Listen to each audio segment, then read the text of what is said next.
من الشيطان الرجيم بسم الله الرحمن الرحيم وذكر اسم ربه فصلى بل تؤثرون الحياة الدنيا والآخرة خير وأبقى صدق اللہ العظیم۔ دوستو، یہ سورہ سبح اسم ربک الاعلی کی آیت 15، 16 اور 17 پڑھی گئی۔ کل آپ کے سامنے ایک بات آئی تھی کہ وہ شخص کامیاب ہو گیا جس نے اپنے آپ کو انسانی بساط بھر گناہ سے، معصیت سے پاک کیا۔ اور بہت ایک آسان لوجک یاد رکھ لیجئے، اللہ پاک ہے، وہاں کسی ناپاک شخص کی رسائی نہیں ہو سکتی۔ اب ہم سبھی ناپاک ہیں جی، ہم میں سے کوئی بھی پاک نہیں ہے۔ اللہ تعالیٰ قرآن میں کہتے ہیں، پیچھے ہمارے گزر چکا ہے، فَلَا تُزَكُّوا أَنفُسَكُمْ هُوَ أَعْلَمُ بِمَنِ اتَّقَىٰ۔ تم میں سے کوئی بھی شخص اپنے منہ میاں مٹھو مت بنو کہ بھائی میں بہت ایسا ویسا ہوں، نہ، هُوَ أَعْلَمُ، اللہ جانتا ہے جی، بِمَنِ اتَّقَىٰ، کہ تم میں سے سب سے زیادہ تقوی والا کون ہے جی۔ ہم نے کبھی آپ سے کہا تھا کہ اپنی قیمت انسان خود نہ لگائے۔ جو شخص اپنی قیمت خود لگائے گا وہ اللہ کے نزدیک ناکام ہو جائے گا۔ ہمارے حضرت خاتم النبیین علیہ الصلاۃ والتسلیم ہمارے لیے آئیڈیل ہیں۔ وہ رات میں تہجد میں اللہ کے سامنے بار بار یہ بات ہوتی ہے، اپنے آپ کو سلنڈر کر گئے۔ کیا کر گئے؟ ہاں، تو جو سلنڈر ہوتا ہے اللہ کے نزدیک، جو زیرو بنتا ہے اللہ اس کو ہیرو بنا دیتے ہیں، اور جو اللہ کے نزدیک ہیرو بننے کی کوشش کرتا ہے تو اللہ کہتے ہیں بے غیرت تو زیرو بن جی۔ اس لیے اپنے منہ میاں مٹھو کبھی کسی کو نہیں بننا چاہیے، اور نہ یہ کہنا چاہیے کہ میں اس سے اچھا ہوں۔ توبہ، استغفر اللہ استغفر اللہ استغفر اللہ۔ ٹھیک ہے دوستو، تو اپنے آپ کو ہمیں پاک کرنا ہے۔ کسی سے پاک کرنا ہے؟ گناہ سے۔ سب سے بڑا گناہ شرک ہے، بات ہو چکی۔ اس کے بعد بدعمالیوں سے۔ کل میں نے کہہ دیا تھا، بڑی اچھی تفسیر علامہ عثمانی نے کہہ دی، جنہوں نے پاکستان کا پرچم لہرا دیا تھا جی۔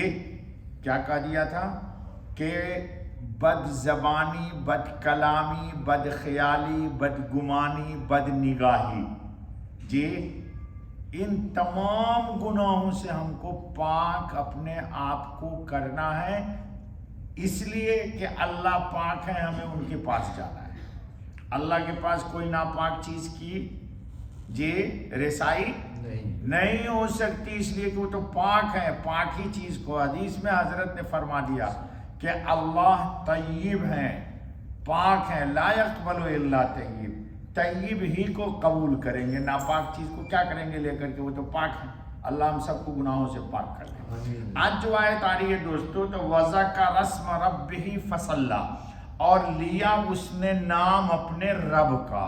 اللہ ہمیں اپنے رب کا نام لینے کی توفیق دے۔ اللہ کیا، فصلہ، پھر نماز پڑھی، نماز تکبیر اور صدقہ، یعنی پاک و صاف ہو کر تکبیر تحریمہ میں اپنے رب کا نام لیا، پھر نماز پڑھی۔ کیا کہا؟ اللہ اکبر، اور پھر نماز پڑھی۔ ایک تفسیر تو یہ ہے۔ بعض سلف نے کہا کہ یہ جو آیا ہے قد افلح من تزکا سے، زکوٰۃ سے کیا مراد ہے؟ صدقۃ الفطر ادا کیا جو رمضان میں۔ ذکر اسم ربہ سے تکبیرات عیدین مراد ہے، جو آپ تکبیر میں عیدین میں کہتے ہیں نا، اللہ اکبر اللہ اکبر اللہ اکبر، لا الہ الا اللہ واللہ اکبر وللہ الحمد، یہ مراد ہے۔ اور فصلہ میں نماز عید کا ذکر ہے، یعنی صدقۃ الفطر دیا، پھر اللہ کا نام لیا، پھر نماز اس نے پڑھی۔ اور کچھ اللہ والے لوگ ہیں، اللہ ہمیں اب سب اللہ والا بنا دے جی، لیکن ہم لوگ بننا نہیں چاہتے، ہم چاہتے ہیں تھوڑا سا ہم دادا گیری کریں. لوگ کہتے ہیں ارے تجھے پتہ ہے میں کون ہوں. لے سمجھ گئے کیا مطلب؟ میں مسجد میں نہیں بولوں گا. اپنے منہ سے لوگ کہتے ہیں ایسی بات جو میں سننا نہیں پسند کرتا. جی ارے تم نے کیا سمجھا ہوا ہے مجھے؟ استغفر اللہ، توبہ توبہ توبہ. سنو، ہمارے شیخ اعظم یعقوب کرخی نقشبندیہ سلسلے کے بڑے اللہ والے لوگ ہیں جی، اس نے فرمایا کہ آیت میں مدارج سلوک کی طرف اشارہ ہے. اللہ والوں کے ہاں جیسے آپ کے ہاں یہ کلرک ہے، یہ چیف کلرک ہے، یہ اس سے اونچا ہے، یہ اس سے اونچا، یہ کیٹیگری ہے نا. اسی طرح اللہ والوں کے نزدیک ولایت کا مقام ہے، پھر سب سے اونچا مقام ہے غوث کا. چلو تو وہ کیا کہتے ہیں جی، یہ جو آیا قد افلح من تزکا میں توبہ اور تزکیہ کی طرف اشارہ ہے کہ انسان بندہ ہمیشہ توبہ کرتا رہے اور اپنے آپ کو گناہوں سے پاک کرتا رہے. قرآن میں اللہ تعالیٰ نے کہا ہے توبو ایھا المومنون، اے تمام ایمان والو تم سب کے سب اللہ کے پاس توبہ کرو. دوسری بات قرآن نے کیا کہا؟ وذکر اسم ربہ، زبانی، قلبی، روحی اور سری جی اپنے من میں ڈوب کر پاجا سراغ زندگی. تو اگر میرا نہ بنتا ہے نہ بن، اپنا تو بن، یہ اقبال نے کہا ہے.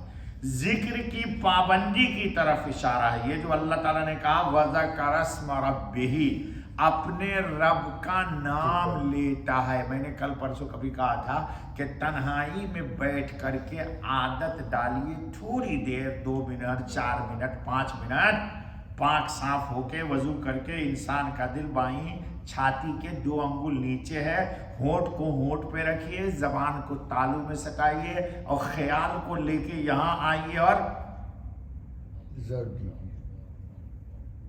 اللہ اللہ اللہ اللہ. ہم تو زبان سے کر رہے، خیال کو یہاں لائیے اور اس کو کہیے تو پڑھ بیٹا، تو پڑھ. تو جب یہ پڑھنا شروع کرے گا تو آپ کا ایک ایک تھوڑے دن کے بعد بال و بن بھی اللہ اللہ کہے گا.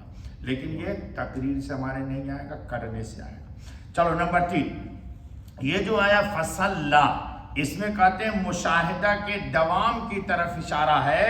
یعنی ہمیشہ انسان یہ تصور خیال اس پر غالب رہے کہ میں اللہ کو دیکھ رہا ہوں. یہ بڑا اونچا مقام ہے. یہ نہیں تو ہر وقت دھیان یہ رہے کہ اللہ مجھے دیکھ رہا ہے، کیونکہ نماز اہل ایمان کی معراج ہے. رسول اکرم خاتم النبی صلی اللہ علیہ وسلم نے ارشاد فرمایا کہ نماز میری آنکھ کی ٹھنڈک ہے. نماز میرے آنکھ کی. اب مسلمان کتنے پرسنٹ جو رسول اللہ کو آنکھ کو ٹھنڈا پہنچاتے ہیں؟ کتنے پرسنٹ؟ مت بولیے مسجد میں آپ کو بھی کہیں گناہ نہ لگ جائے میری وجہ سے. مسلمانوں کا حال اچھا نہیں ہے، اچھا حال نہیں ہے بھائی، اچھا حال نہیں ہے جی. اللہ تعالی ہم سب کو توفیق عطا فرمائے. بل تؤثرون الحیات الدنیا، کوئی نہیں، تم بڑھاتے ہو دنیا کے جینے کو.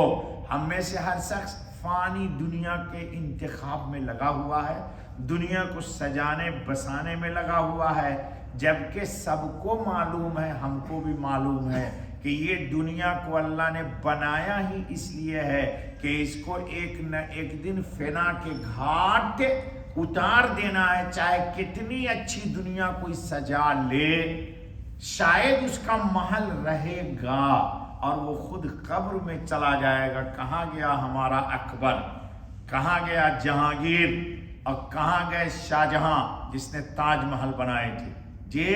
یہ سب کے سب قبر میں ہیں. اور شاہ جہاں کا بنایا ہوا محل لال قلعہ موجود ہے، دوسرے لوگوں کا موجود ہے، لیکن وہ اس وقت کہاں ہے اور اس وقت اس پر دوسروں کا قبضہ ہے. تو کیا فائدہ ہوا وہ محنت کر کے؟ وہ تو بیچارے نیچے چلے گئے، ہم بھی نیچے چلے جائیں گے. تو اللہ والے اپنا محل جنت میں بنا دے. آگے چلو، ہے ٹائم جی؟ نہیں ختم ہو گیا. چلو ٹھیک ہے، تو اللہ تعالیٰ ہم سب کو نیکی کی توفیق فرمائے. یہ بس 2 ہی آیت رہنے دیجیے آج. 15 اور 16 17 انشاءاللہ 2 دن کے بعد، کل تو 2 دن ختم نبوت کا درس. سبحان اللہ بحمدہ، سبحان اللہ.